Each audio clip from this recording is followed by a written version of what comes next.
Hello friends, आज का हमारा टॉपिक है मनी बिल, धन विधेयक। मनी बिल क्या होता है, धन विधेयक क्या होता है, ये हम आज इस लेक्चर में पढ़ेंगे। इसके पहले हमने बहुत सारे लेक्चर्स कंप्लीट किए थे पॉलिटिकल साइंस के। उसमें बीच में कई जगह पे मनी बिल आया था कि मनी बिल लोकसभा पास कर सकता है, राज्यसभा पास नहीं कर सकता है। मनी बिल पे पूरा का पूरा सिर्फ लोकसभा का हक होता है। लेकिन मनी बिल होता क्या है? क्या आपको ये डाउट आया? तो देखिए, मनी बिल सबसे पहले हम ये समझेंगे कि मनी बिल किसको कहते हैं और ये किस अनुच्छेद में आता है। तो मनी बिल आता है अनुच्छेद 110 के अंदर। मोस्ट इंपॉर्टेंट क्वेश्चन है, मनी बिल किस अनुच्छेद में आता है? अनुच्छेद 110 कह सकते हैं, आर्टिकल 110। ओके, मनी बिल क्या होता है? तो देखिए, इसको कैसे डिफाइन किया गया है, इसका परिभाषा क्या दिया गया है, इसके परिभाषा को समझाने के लिए कई पॉइंट्स हैं। जैसे देखिए, कोई भी बिल आता है, ये पार्लियामेंट है, ये हमारा पार्लियामेंट है, ये लोकसभा है और ये राज्यसभा है। तो कोई भी बिल आता है तो कैसे आता है पार्लियामेंट में? पहले लोकसभा के पास जाता है, फिर राज्यसभा के पास जाता है, इस तरीके से पास होता है ना। लेकिन कोई भी बिल आया, उसी बिल में से कुछ बिल का नाम मनी बिल कर दिया गया। किसे? वो अलग डिफाइन किया गया है कि किस तरीके के बिल को। लेकिन जो बिल ऊपर से आता है ना, कि बहुत सारे लेटर्स आते हैं, बिल आते हैं कि ऐसा किया जाए, ऐसा किया जाए, ऐसे बहुत सारे बिल्स आते हैं, ठीक है। इसी में से कुछ को मनी बिल कहा गया है। किस किस को? आखिर किस किस को? तो वो मैं आपको बताऊंगी यहाँ पे। बिल नंबर 1, 2, 3, 4 ये आते रहते हैं, बहुत सारे बिल्स आते रहते हैं लोकसभा में, फिर राज्यसभा में जाते हैं। लेकिन इसमें से कुछ बिल होता है जिसपे सिर्फ लोकसभा का हक रहता है। राज्यसभा चाह के भी उसको ना अस्वीकार कर सकता है, ना उसमें चेंजेस ला सकते हैं, कुछ नहीं कर सकता है राज्यसभा। इस पे सिर्फ और सिर्फ लोकसभा का हक होता है कुछ बिल पे। और वो कुछ बिल कौन से हैं, ये अब मैं आपको बताती हूँ कि वो कुछ बिल कौन कौन से हैं।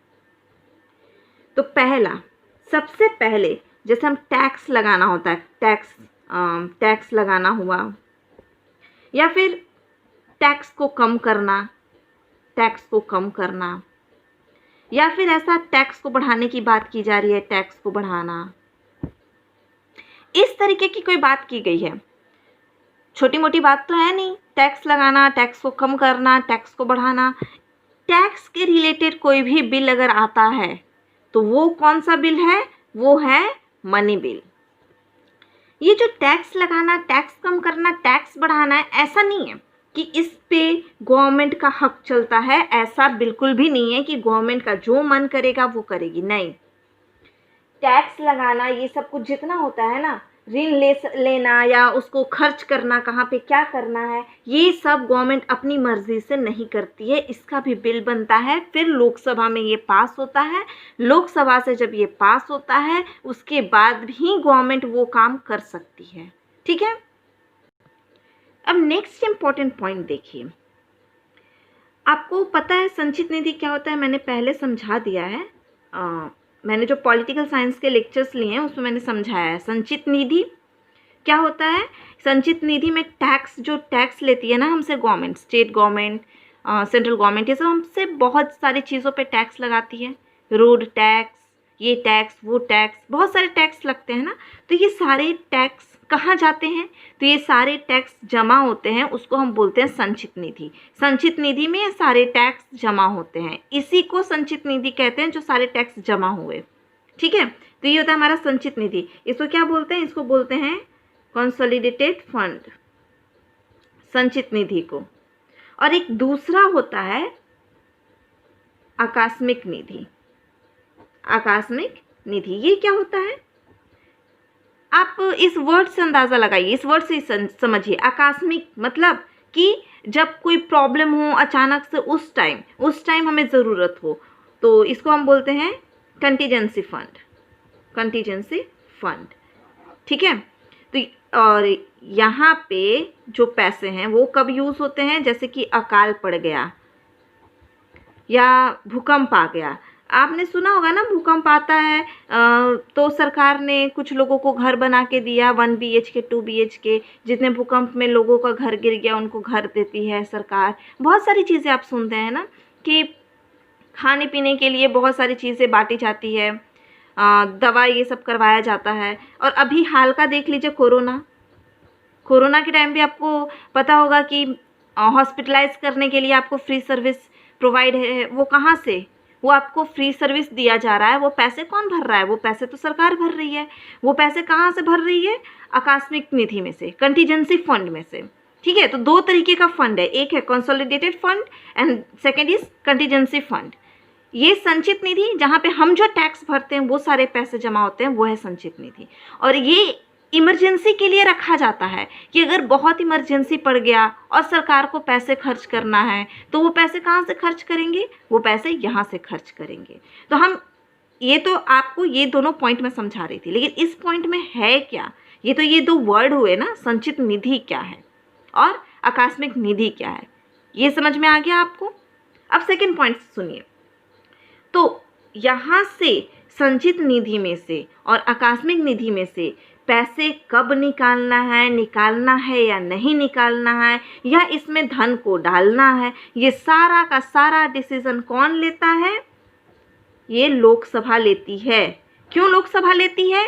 क्योंकि इसको भी हम मनी बिल के अंदर ही रखे हैं। इसको हमने मनी बिल बना के रखा है कि ये मनी बिल है। अगर इस तरीके का, इस बात से रिलेटेड कोई बिल आता है कि संचित निधि में आप 2 करोड़ जमा कर दी जाए, ऐसा कोई भी इस तरीके का बिल आता है कि भारत सरकार चाहती है कि संचित निधि से इतने रुपए निकाले जाएं, आकस्मिक निधि से इतने रुपए निकाले जाएं या डाले जाएं, तो ऐसा थोड़ी ना है कि भारत सरकार जो चाहेगी अपनी मर्जी से सब करती रहेगी। नहीं, ऐसा नहीं होता। तो इसको हमने मनी बिल के अंदर रखा है कि अगर इस पे कोई भी डिसीज़न लेना है कि इसका क्या करना है, कहाँ ले जाना है, कहाँ डालना है, तो ये सारा का सारा डिसीज़न लोकसभा से होगा, क्योंकि ये मनी बिल है। इसको मनी बिल में हमने रखा, और मनी बिल पे राज्यसभा का कोई हक नहीं चलता, सिर्फ और सिर्फ लोकसभा का हक चलता है। राज्यसभा की मर्जी हो या ना हो, हाँ एक बार राज्यसभा को दिखा देते हैं कि हाँ देखिए ऐसा है, इनकी मर्जी हो या ना हो, वो तो करना ही करना, ये होगा ही होगा लोकसभा की मर्जी से। और कोई भी बिल आता है ना, उसको लोकसभा, जैसे कोई बिल आया, उसको मनी बिल बनाना है या नहीं बनाना है, ये भी लोकसभा का अधिकार है। हो सकता है लोकसभा मना कर दे, कोई बिल आए तो कि नहीं ये मुझे ज़रूरी नहीं लग रहा तो ये मनी बिल नहीं बनेगा, तो नहीं बनेगा। अगर ज़रूरी है, लग रहा है कि नहीं इसको मनी बिल होना चाहिए, तो ये लोकसभा उसको मनी बिल बना सकती है, और लोकसभा ही अपनी मर्जी चलाएगी मनी बिल पे। तो हम ये कह सकते हैं कि कोई भी बिल को मनी बिल बनाना है या नहीं बनाना है, ये निर्णय किसका रहता है? लोकसभा का निर्णय रहता है। ठीक है, और इसका जो भी अंतिम फैसला, जैसे सब लोग मिलके फैसला ले रहे हैं, तो इसका जो अंतिम फैसला होता है ना, ये लोकसभा ही लेती है। ठीक है, और इस फैसले को ना ही हाई कोर्ट, सुप्रीम कोर्ट, कोई भी कोर्ट, न्यायालय, कोई भी कोर्ट इस फैसले को अस्वीकार नहीं कर सकती है, और प्रेसिडेंट भी, राष्ट्रपति भी इस पे कोई हक नहीं जता सकते हैं। ये बहुत इंपॉर्टेंट पॉइंट है कि जो मनी बिल है उस पर तो लोकसभा का हक है, राज्यसभा का नहीं है, ये आप क्लियर हो गए। लेकिन हम तो ऐसा कहते हैं ना कि लास्ट डिसीजन हमेशा कोर्ट में होता है, हाई कोर्ट हो, सुप्रीम कोर्ट हो। अगर हमारी मर्जी हमें चलानी होती है, हमें लगता है ये चीज़ गलत है, नहीं ऐसा होना चाहिए, हम कोर्ट में जाते हैं। लेकिन इस केस में, मनी बिल के केस में, ना ही कोर्ट का फैसला चलता है, ना प्रेसिडेंट की मर्जी चलती है, किसी की भी मर्जी नहीं चलती है, सिर्फ और सिर्फ लोकसभा की मर्जी चलती है। समझ आया? जब लोकसभा मनी बिल को पास कर देता है तो वो जाता है राज्यसभा में। राज्यसभा की मर्जी भले नहीं चलती है, पर वो जाता है राज्यसभा में। ठीक है, राज्यसभा हो सकता है कि कोई अपना सजेशन दे, कोई सिफारिश करें, हो सकता है ना, इनकी बहुत सारी सिफारिशें हैं। ये चाहे तो सजेशन दे सकते हैं कि नहीं ऐसा करो, वैसा नहीं करो, ऐसा होना चाहिए, मतलब ये सजेस्ट कर सकते हैं। अपनी मर्जी नहीं चला सकते हैं, ज़बरदस्ती नहीं कर सकते हैं, बस एक सलाह दे सकते हैं या रिक्वेस्ट कर सकते हैं, सजेशन दे सकते हैं कि तुम ऐसा है कि इस बिल में ऐसा कर दो, ठीक है, ये चीज़ सजेस्ट कर सकते हैं। और सजेस्ट करने के बाद इसको वापस लोकसभा में भेज दिया जाता है। और वो उनको, जैसे इनको जिस दिन मिला ना ये मनी बिल इनके पास जिस दिन आया उसके 14 दिन के अंदर इनको वापस लोकसभा में भेज देना है, लौटा देना है 14 दिन के अंदर। अगर ये 14 दिन के अंदर नहीं लौटाते हैं ना तो ऐसा मान लिया जाता है कि ये इन दोनों की हाँ है, लोकसभा की तो हाँ है ही, तभी इन्होंने राज्यसभा में भेजा, राज्यसभा की भी हाँ है, ऐसा मान लिया जाता है। और फिर वो बिल को दोनों सदनों द्वारा पारित समझा जाता है, ठीक है। देखिए क्या हुआ, लोकसभा ने राज्यसभा को दिया, राज्यसभा अगर उसको कुछ लगता है कि इसमें कुछ चेंजेस होना चाहिए या कुछ अपना सजेशन देना चाहती है तो दे सकती है, बिल्कुल दे सकती है। और वो सजेशन दे करके उसको 14 दिन में लोकसभा को लौटा देना है।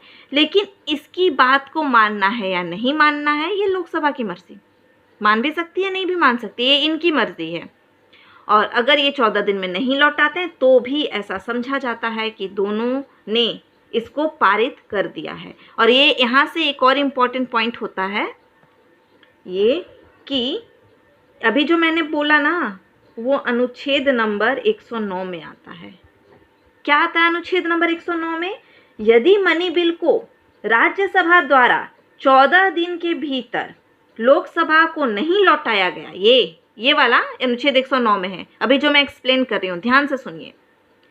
यदि मनी बिल को राज्यसभा द्वारा 14 दिन के अंदर लोकसभा को नहीं लौटाया जाता है तो वह दोनों सदनों द्वारा पारित समझा जाता है। ये है अनुच्छेद 109, समझ आया? तो ये है हमारा अनुच्छेद नंबर 109, मनी बिल से रिलेटेड एक अनुच्छेद 109 है और एक अनुच्छेद 110 था।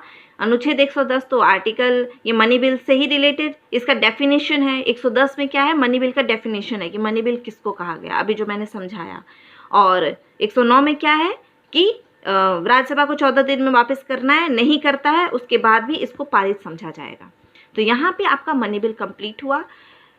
मैं आशा करती हूँ कि आपको मनी बिल अच्छे से समझ में आ गया होगा, क्या होता है, किस टाइप के बिल को मनी बिल कहा जाता है। तो यहाँ पे अपना लेक्चर कंप्लीट होता है। धन्यवाद।